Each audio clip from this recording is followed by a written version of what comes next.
Saturday yaw ebe srame on the ono ye member or ye libertarian kuku asori o ye dede sa Oba ni be ye ni betutu akosi asomo adede sa o mansi o ya grace say cold o say den o minya report it was very massive.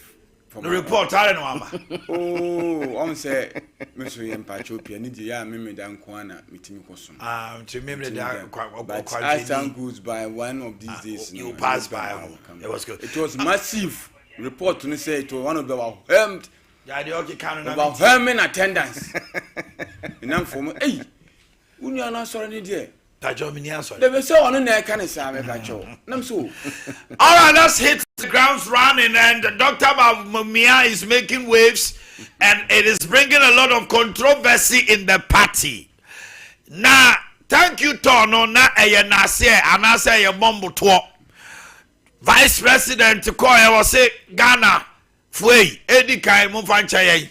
No, yan Lucy election. No, answer no be called the kaka say. Elections no so be or research just where you cremoni and Christopher Penasema and now you turn into no man to Obama na on famra. The research our interesa. Was it a harbinger of things to come? Papa no kwajina simpie so I was we lost the 2024 election to high cost of living. Oboa na omwa. The atosu mienu was the arrogance of power. Jenny ahantan e ba mu party no ntie hwe empanifo frɛ o ka wom sɛ party for si wey emwa munya reshuffle budi eno na nkyɛn ne ye frɛ no DDEP domestic debt exchange program wo de ntie ba o me amra ntie no niema bo ekonsoro ahokyere ebai. It was a major issue emma nipa ebufuye same in Amazon. So cost of living no one major factors. Now the come idea ye friend arrogance of power.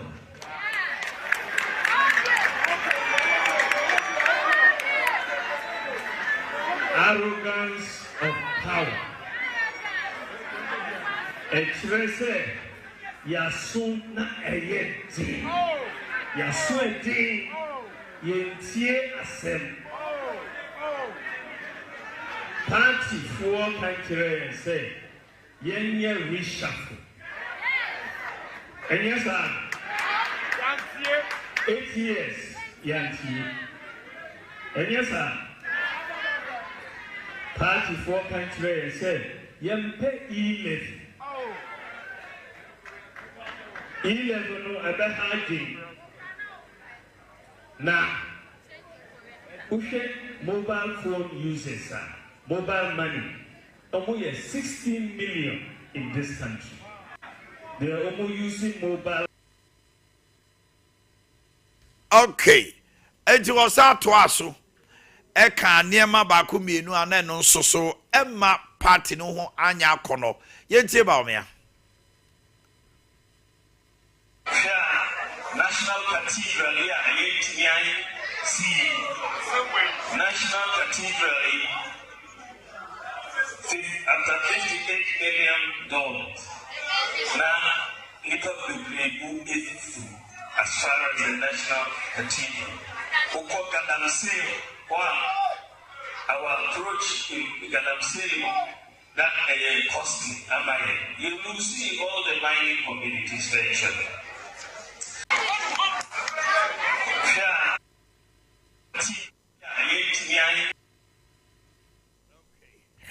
Enunti wabrobro nsem no so a $58 million cathedral failure no.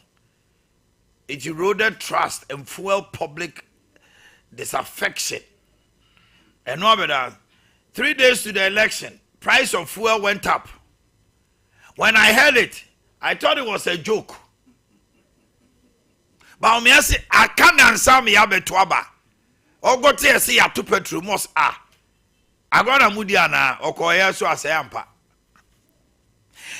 Yera kere de Japan so kasa. O say Osle party no there should be amnesty, political amnesty. Omonton Sanfra land. No more fra foko no mu nyina samra. Ye take the Japan.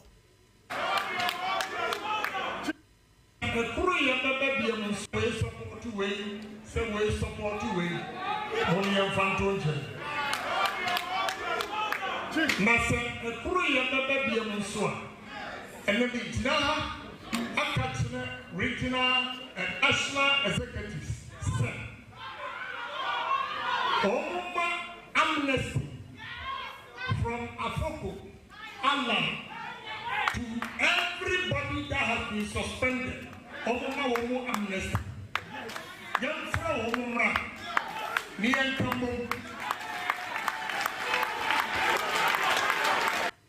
Party for na badge so. Kodia no say I mfie nwotwe ni. Imam ana pastor bia obo aya ye turning ye back on. Nipa bebre si asofo bi ye o man imam fo bi osre party babia onim obi sa no omfa meto no mkopa no chew. Imam na yifo no omkopa omo chew. We minimo Justin to omo ye honhomani no na omo ye honamani. Ghana Bar Association catch president say almost proposed guidelines on impeachment process.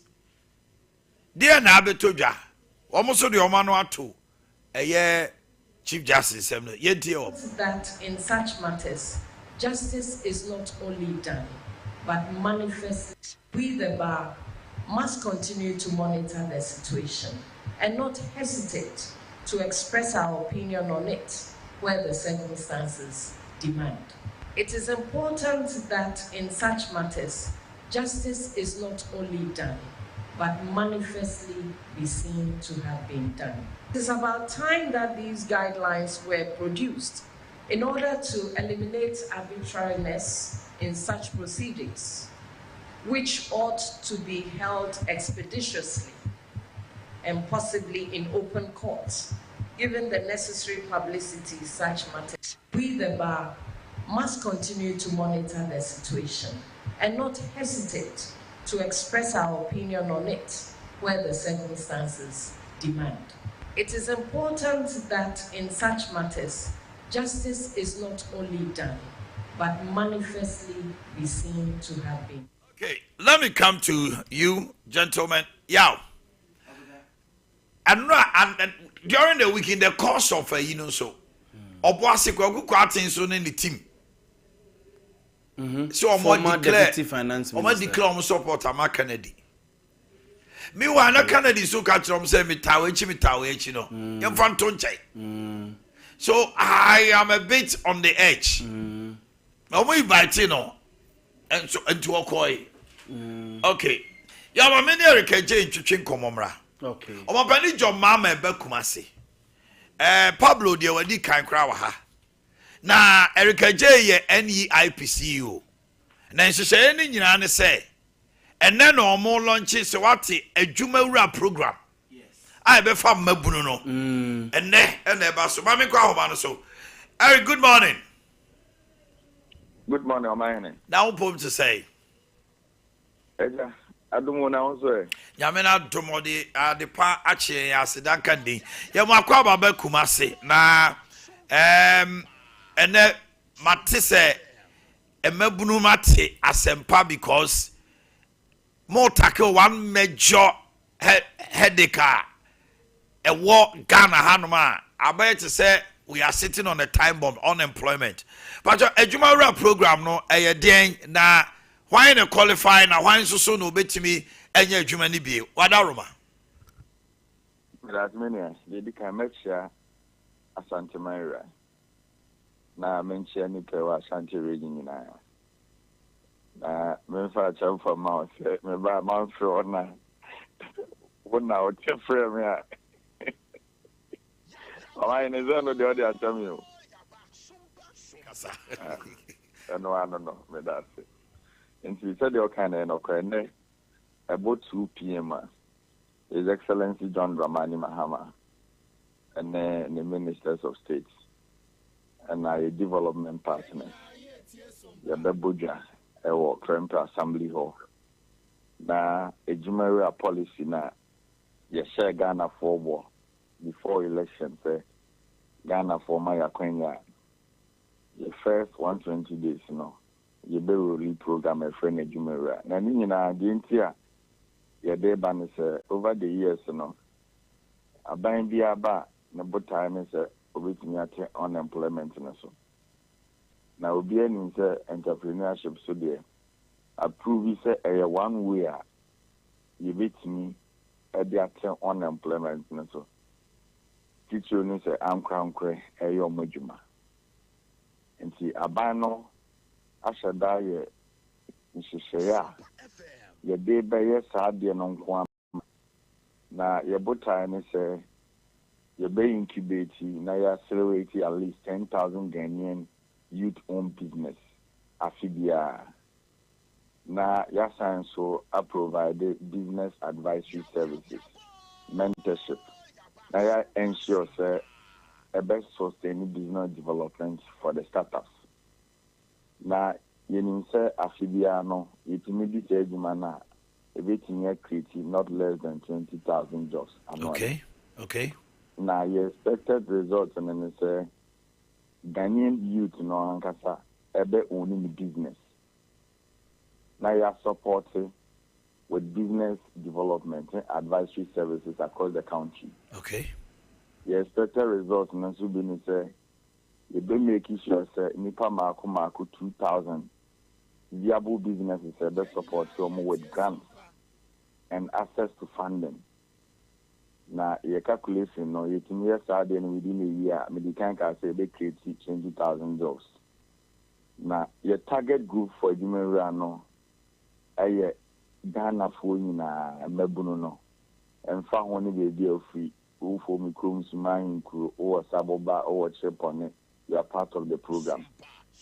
Now, priority group for the program, a youth in no education, no skills training presently, unemployed and underemployed youth, school dropouts, out of school youth, women and girls, especially male-dominated traders, and our persons with disabilities. I did them. And rural vulnerable populations, And a mebuna a baby mining, they say and say. Okay. That is the Lansing areas, And those almost so maybe a conflicts. I just have also kakano. Okay. Now sectors are a Jumeria and concentrate very much. Agriculture, you concentrate to climate change and a green transition, recycling and waste management, fashion and textiles, okay, tourism and hospitality, cosmetology, food and beverages, artisans and commerce. Under this program, the methodology is the training Ghana for Ankasa. You do the quantity Abia Bosome and now Chamakunsia. You do quantity more and in before a better call life skill training. They are equipped with the right soft skills now. Okay. You have the more pure entrepreneurship training. So they provide the managerial skills needed to develop ideas. Yeah, we understanding what terrain now operating from now. That's right. The better development of business plan near pitch on the deck. So they prepare entrepreneurs for future opportunities. Now, you have comprehensive and intensive 5-week or 6-week training now, program structure for the applicants. Your better training, you have business registration for unregistered businesses. The better assessment of businesses, viability and scalability. The better provision of grants, access to funding. And with the provision of grants in the budget, President, the allocation of 100 million for starting of the program. Okay. And also, with other state-owned agencies Omunye Sikejuma, this is a Maslock, Ghana Enterprise Agency, Venture Capital. They are also going to assist and Kofona Yebekiti Omono. Omwa Yebemo Musikamo Modia Yezumano. Omwa NEIP engine so Masinano. Maslock ne Venture Capital and Zobe Adaptiomo. Na Omamo Mufoto. Obi Oha, or Nejuma Dada. Nejuma now, Onya Sikabe, Memfan is 300,000. No, the best Mama Nakosro. But when Timing Bank and Kodisika because interest on such a person offer any mentorship training no near money business advisory services now. Ya near the frontier man or venture capital and a Maslock and a G near soft loan. Okay. The amano, no, they are saying a Jumam near making sure the man a proper guidance. The year you know, I be a chat with here by MNE. Monitoring and evaluation. Okay. Because you may be able to take a so I'm away near Ankohua. I'm sure you not done about it. So we are being intentional on this very policy, and then His Excellency ever launch. Now I believe strongly say, and then upper home to marry you near Shady Manasia, Ghana Mabunu that today.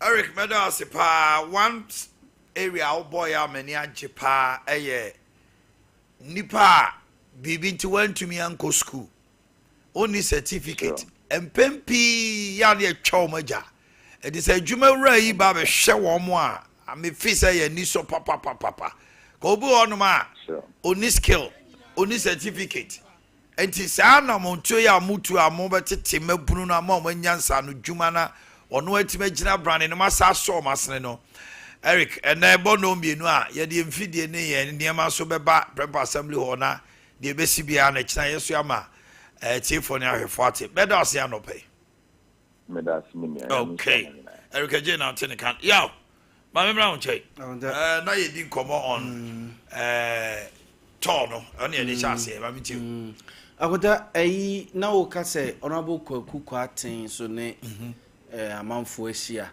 declare or support. And that's what we heard. Boase. Aye. Okay. So no Boase constituency and they've gone on block for Canadian Japan. If you movie said they have shot too early.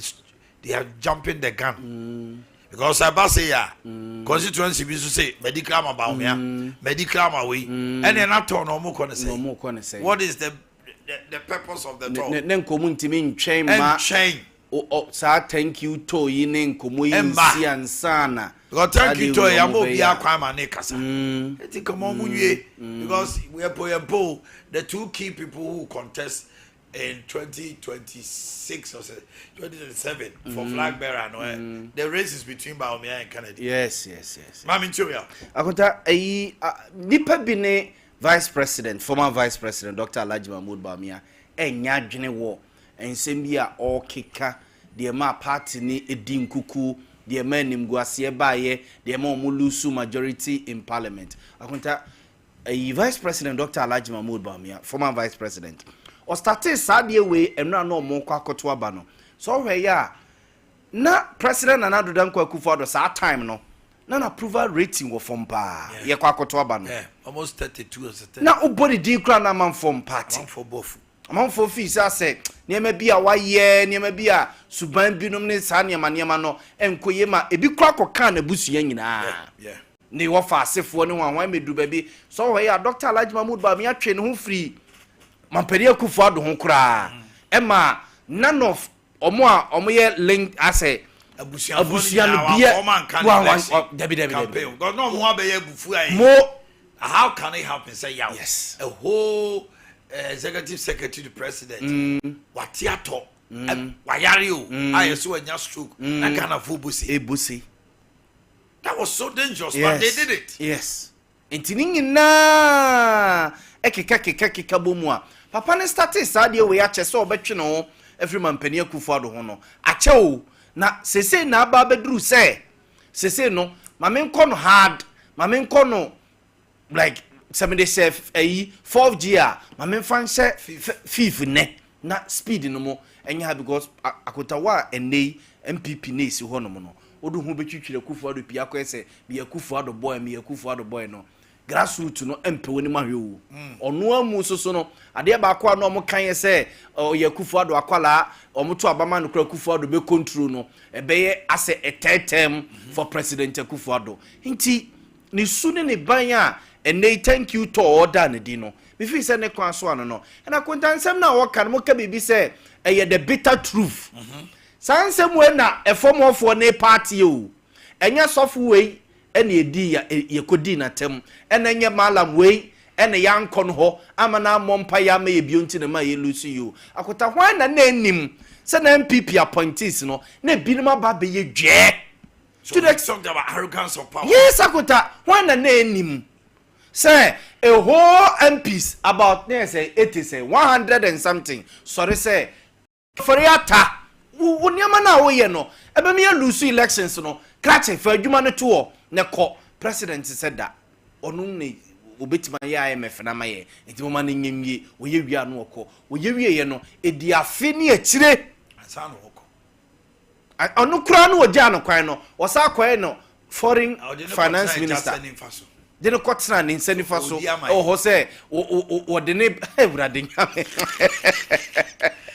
kotra jansa ni faso why ne ni eno already maye eno odi maye akota wa ne nim se no man ni mu aye dene so what's the high cost of living? Yes akota ebeka be 2 months bia me akwakoto oba na se so omoto adwumayefo akatua mu se de ena ema ase de deni ba from kakra but akonta abadwumayefo ye say a so wato o market yem na omo so a ebi o private ni ade omo ye no eso so ye say eti so wato adwumayefo akatua mu a government workers na private for ne no mani mu aye den akota wan na enim se ebeka some few days ami akwakoto oba ye to petrum wan na enim se MPP mpanimfo kwotena ase omo ne the economic one for kwotena ase no omo gitu mu se ye ba ye ko IMF ye ba DDEP eni kwan se ye haircut bia wan na enim obi anim no bi anim ba kenofrata sori kwotena ase ekoya ade foforo amampani wan kan hwe mampani an kan hwe mi wa no be catch the Ghana for say there shall be no haircut. There shall be no haircut. Akuta ye tikroyi mu ene ye mere wa ne ye nkokora sori ye efo mo kete. Akuta abrewa wa ye adwuma yes. Yesi abandon in saka ne sika kakra na wode beto diabetes the pressure duranom ema Adeakye bia na mere wa how insensitive can a government be? Oh, and you were unfaced. Na mo de brofo na yi edu ba bia ontimi kwotena wa kenofri ata mehwe omani mumpo ena obi abeka bibia kire omo se yanum yesre mu nkofie na kira musika ne ye de bebre mo akota wenum nyina na Ghana fo hwewu wemu nyina na Ghana fo wan na anim se e-levy na enya ade bia wo sesa ade we mo so betting tax ne ho ahoya mokofa ba ye papa ne gina wono ma na okasa no so tie sound na chi a obobo ne ma na bi kabika ho which means they are in consonance with him. Yes Omanhene Yaw akota esurofo no omo didi bi no omo na ne ebia vice president enya adwene te se bia grave akwebe ano oye in charge of governance one way so no free chebi oye nanado nana no akota ono pa grave one way watch down kwa simpie so one ni no Ghana one ni no when okojina as parliamentary candidate onya say okojina as parliamentary candidate e won the constituency onum no onya say ono ase ono no so ono no e de ne ho call e say Ghana fo ne kromufo nto abama no onya say as compared to your friends the vice president Dr. Alhaji Mahmoud Bawumia omo a ono mo ye dwe no mo mu nipa no mo mfa nipa nya hwe na omo dwene sa MPP betena mu a akosi awieye no omo na sa nsam wo ya vice president Dr. Alhaji Mahmoud Bawumia former vice president Okiken akunta enye wo mo de but e form of one dey omo fi se ensam wei ene ye party monkika bi nkyere omo monkika bi enkyere omo ba asante mrem asante oh my me there and I will completely digress from the stance because one Bawumia, the political history can never be written without being grateful to Nana Danka Kufuado. So for you think it's not being grateful, eh? Yeah, for me, first of all, yeah, Kai 2008, Nanado, a bad pass will be our bob of me, Dean. Ibo, Oboni Dino. There were some people in the party say, Baumiado, Bau whatever. Nanado stood his grounds. What they branded in a chisa 8 years' time. On my 16 years simple and son or be through Amaba. He openly or whatever means beyond the support to Baumia. Me, and put an any peppy, ya, ye chini peppy in Sago Mochi. Some appointees were forced to hip in line. Some appointees in Ashanti region, Penfonia, Babejiwachi, and now Babaye. Nanado Bonia, why any say? Oma in politics, dear Baumia Canon. In 2008-9, Nanado MP lose election. Nanado but it was to this extent because we said Nanado sat in Nanado be and we said Oman Payna Dako for when no had that encona crana. But oh dear, in this instance, no Nanado and a foul. Bedu Samri. So on say election, we yakoto about we sanse mo yakeke or king and canipan comforta pass or casanse we can Japan. Because one when you're involved in government and a two. Baumia, nothing stopped him in 2024 elections. 2 or 3 months election, now we make Kasan same way. Now even non-MPP for them say, hey, Papa, also a Casa Bobe 11. Mama Baby, you be what you so, Baumia crack kind. You need your home. Baby to say, what can baby to say, a ministers or better one. Say, Casa, but Mama crack so on, but also Casa better so. So I did Mama Baye, why? Why can I focus about Miamposo ya? Even gay in particular, I said, Baumia be kind. And so in simple way, send them away in an kicker, or the kicker. So you are an MPP and you don't support the government. Babeka, but you go to buy my defeat a baby now, Becca Sansimwe. For me, what can Sansimu ya? Here on my yes, will be Professor Michael Key, a work research. Sir, Baumia, some can, and I was a report to do one. On my report on the Busia. Report on party na ma o my o and busia for the na party so won ka ho yes stakeholders who stakeholder no NDC ba kwesi bochi koye research ma o mebo a e mo mu hu de nti o mu lose election no o mu ba o no o mu fa sa paper no e de toto o mu ne ma de empower e mu sai na hu ne oh, that report what can be? Oh, baby, I'm going to say, Mama, yeah, but yes, so you get snipers. It's the same with the MPP. They will never make this report public. Hey, I'm private. But I make sense and some about me, I can on my dangerous. How dangerous is it? Because party now we are vice president too. Oh my, any DC be and I say, Obi only abenimu. Can na do in 2008. Na ko for him okay. Na ban ba no se mema ban ba ni ma we mempene menye okay. And that inured him that confidence. Say party no wade no ho because otimi kan sem bia na ko for ya no ne nyadwe no. Ama man for say na ko for ya no ne ye no na do nye vice president. And okay, you collaborate with my point. No, vice president. Yaw. A vice president standing with the president. You will never be one man. Untumi nka. Just say and that is what he should keep quiet. Onkana no ntum. Tie. No, Canada tie. They all you know. Oh my, if this is what a thank you to. Tell you on about thank you to when people party me will be. Na do I be paying. Na do I bet 3-4 times. And you say okay. Because the more he comes out with this, then probably me know ya China.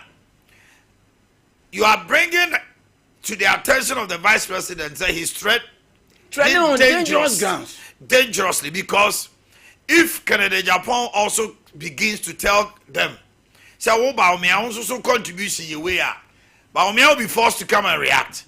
So there are going to be actions and reactions and actions. And no, but at the end of the day, a crop is what to party no. And also mumia. How should they do it? Because him. So I'm come and no I'm call Ghana for Yadamasi, Yapam Fanche, Yadamasi Monfanche.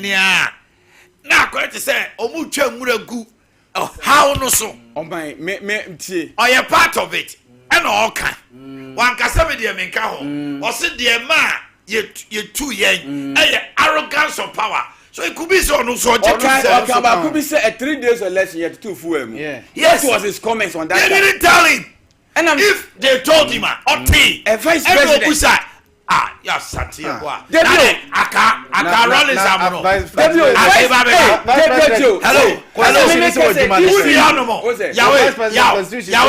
hello meba Udi anomo na vice president Bia e call the crutch nima ne yiri be kika na dwene che even the president Ghana for nyane o mampani your mama kra say they didn't treat him well at a point in time no mo person obekwa ko hu your mama unia your mama vice president Yanti se koko you the whole crutch me pamono yes that no vice president The point is that so be oh my the Baumia you say the nado mama me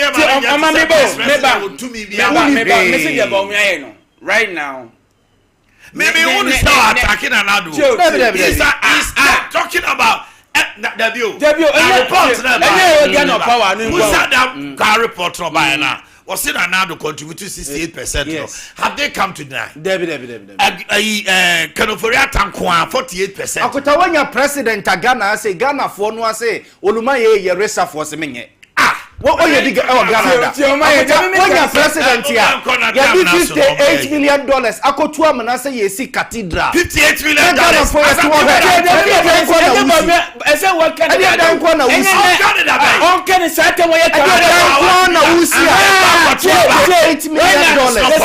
the money is not part of the project. It is not possible. And the point is that what's it? Yeah, and your money be Yala ko to about 3 months no. But me American check Ghana for say arrogance of power. It mama doesn't even make sense. Sabre we no so. On Canada bay. Me point is say Nanado.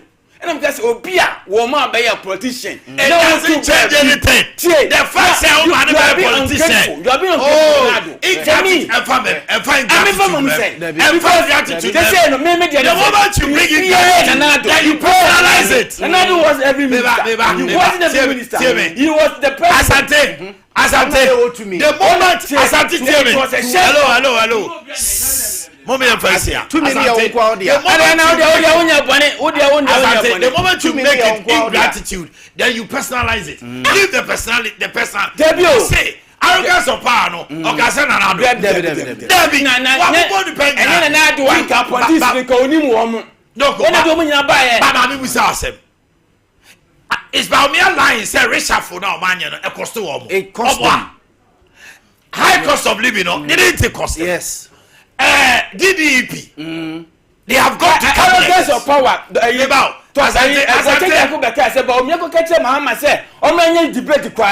was another cause of it. Did you mention it? Say okay, say Mahama debate. Because debate arrogance of power. I said Benetie. And some about from Rasso. Real Madrid are winning. And Omoba can you see here? Oma winning. Almost 3-2 Real Madrid. It's a Mummy and Kawhi. Na Real Madrid 4. Bosome 9 no da etoso aduonu enwoche. Yatena se yade dwumadi ayato ni din tip off ena ebrew ene anopei na ene no ubehu nsachaye kakra ewo ye dwumadi yi so ena anopei a we no men sheda enkomu bebre na ene wankasa wo de monitor TV no munra mo Facebook na ene Sompa yakeka ye ho biem say ye de wonim say ye se ade ye enti no Sompa no ye ma waketua panti no ene anopei ye de big fish bi awurafia ha enya fadi agrokra big fish ene ye de na awurafia ha ene anopei enti no enche bia obetene nka memma ni di sisi a na wo de koso a money dwumadie no na ene anopei ono na ede amanone nsem ni nyina Clasico eba so de ya Real Madrid enso ekodi ntwa Rudiger eto ade akobo referee ni nyina or the details no enso ebebre edi ameje so eje kum blank St Junior obetimi afrem me Orlando anopay me de efisem no enso egu ho edi ama over the weekend and now say weekend see Ghana Premier League matches are a course no mumma me Saturday results no na yehwe two matches are a course so Saturday no say ena matches no enso etimi ekoye ade say ukopioma Saturday matches no tima ye friend no Accra Lions enso etena fie ehye ekamienu editia Bechem United omonso entimi ante ena afen so mediama etena fie ehye ekamiensa enso editia Young Apostles ema omonso entimi ante na abrantia ye friend Kamadin Mamudu abrantia no masa endra Saturday no 2 goals bia abrantia no ehye no ya the videos ni nyina enso ebema mediama goals ni nyina no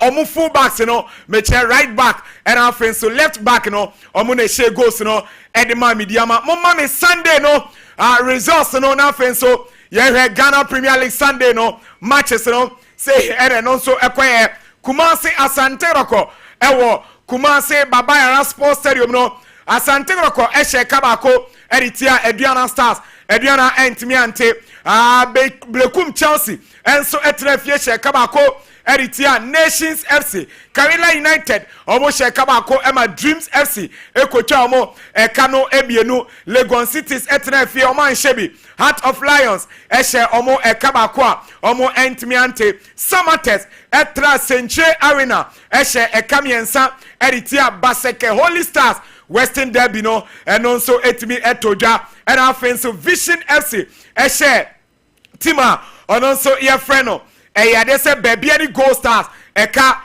mienu a omo nso entimi ante Ghana Premier League esoro wa ye she mama ni table no na ye sisi ano after week 29 of the Ghana Premier League baby any Gold Stars omugusua LED table no omonso ewo 53 points Nations FC ewo 51 points Heart of Lions ewo 50 points Asante Goroko etoso 9 omonso ewo 50 points na after week 29 Asante Goroko across to 6 points gap no edi about 3 points and so out of 4 etoso enuma omo 45 points and so mediama etoso ensia and so no Bechem United Dreams FC abetoso and watche Samates etoso enkono and offensive Blekum Chelsea etoso edu Aduana Stars etoso edu bako on the league log Baseke Holy Stars etoso edu mienu Young Apostles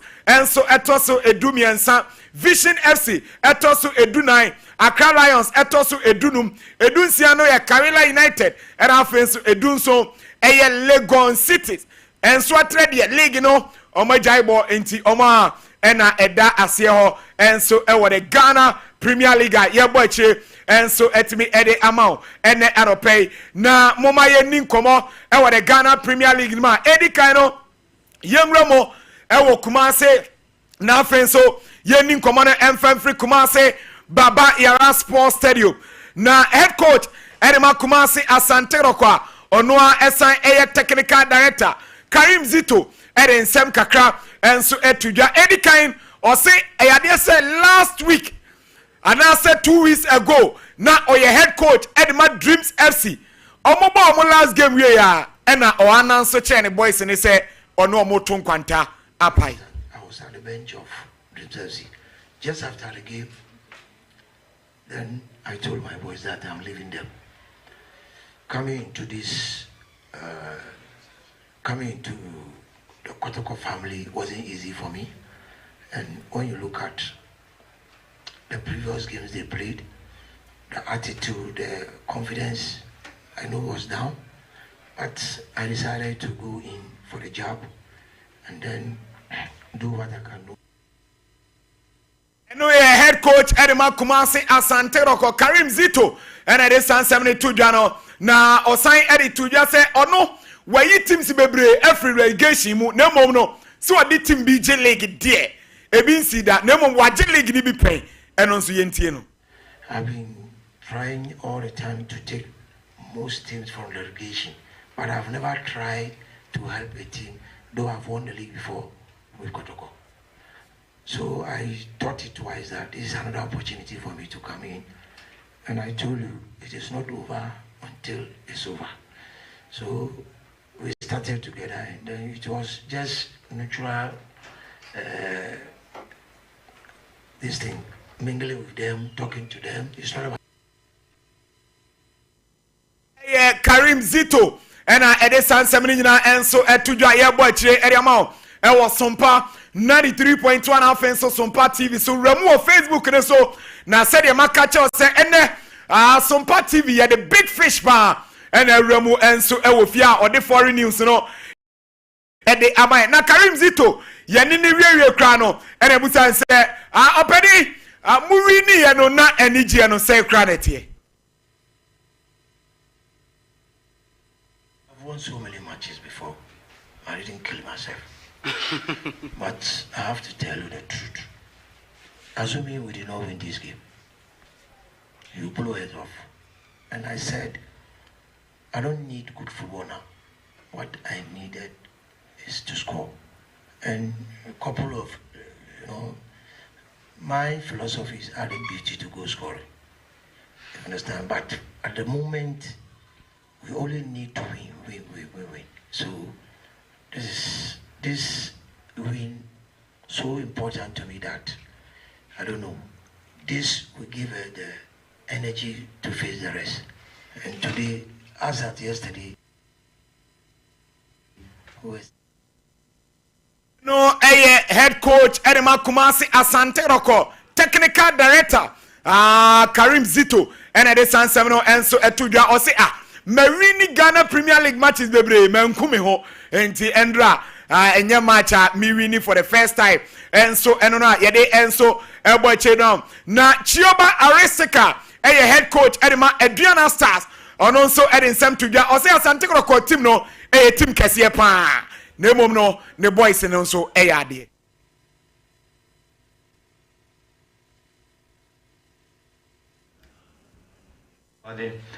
You need to understand, you play from the Kotoko. Kotoko is one big club in Ghana, have the quality player, maybe have two squad, very, very good player. This is the difference today, player to player. But about our team, I am happy. He play well and I respect our tactic. He's not have the good luck. If he maybe take the penalty, maybe change the game, he put pressure from the opponent and he is not relaxed. Me personally, congratulations from Kotoko, win the game, and also congratulations from my team. He play well this game. Eno Adriana Stars head coach Chioba Aristika and Edesan Semino Etujano na Orieno eno say Adriana ye team adebia say omo fight say omo beji Ghana Premier League. Any kwan say omo battle for relegation. It's not finished about the relegation. Need concentration from last 5 games. We need another points from finish the relegation. Very, very bad for me talking from Aduana Star about the relegation. Aduana Star need fighting from the top. About this one team here every season is fighting from the top. But this season is starting not good. I come back. You see, I working.